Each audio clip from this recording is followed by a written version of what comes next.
It's kind of hard to differentiate the three in reality. When an officer sees a car swerve, it can be hard to tell what's going on in the driver's seat. So, a first of its kind experiment set out to show how drivers react differently to being drunk, high, or staring at a phone. 2 Works View's Christy Maria shows us what police and the instructors learned from the test in a story you'll see only on 2. The entire point is to say, look, driving impaired, whether it's alcohol, marijuana, or you're texting and you're distracted, this is a risk. So it's a risk not worth it. Todd Mitchum's vision, an experiment to show drivers and police what different types of impaired driving looks like in a secure environment. An opportunity several Muskogee police officers haven't yet had. That we were able to see their driving manners in all 3 of those conditions and correlate them together and see what kind of the characteristics were. The experiment, a morning on a closed course with 3 sets of impaired drivers, 1 drinking, 1 smoking marijuana, and 1 texting.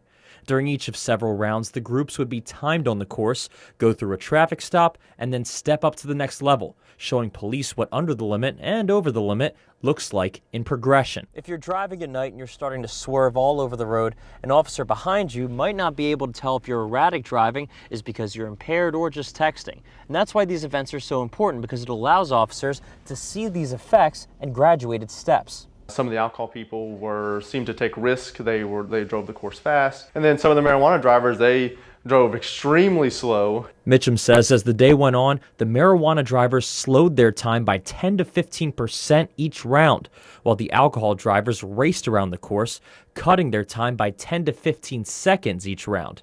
Then there was the group staring at their phones. The instructor told us one of the most surprising pieces for him was that the texters were the far most terrifying group.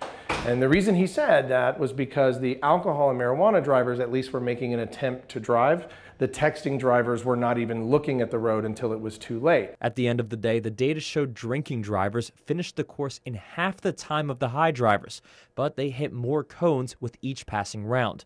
It was an important experience for police, but also one that spoke volumes for the event's sponsors. What the data shows us is that we have a lot of work to do in this industry as well as the alcohol industry and even the phone industry to be able to say consumers needed more awareness. They need to stop with impaired driving, period, and we have a lot more work to do. In Muskogee, Chris DeMaria, 2 Works for You.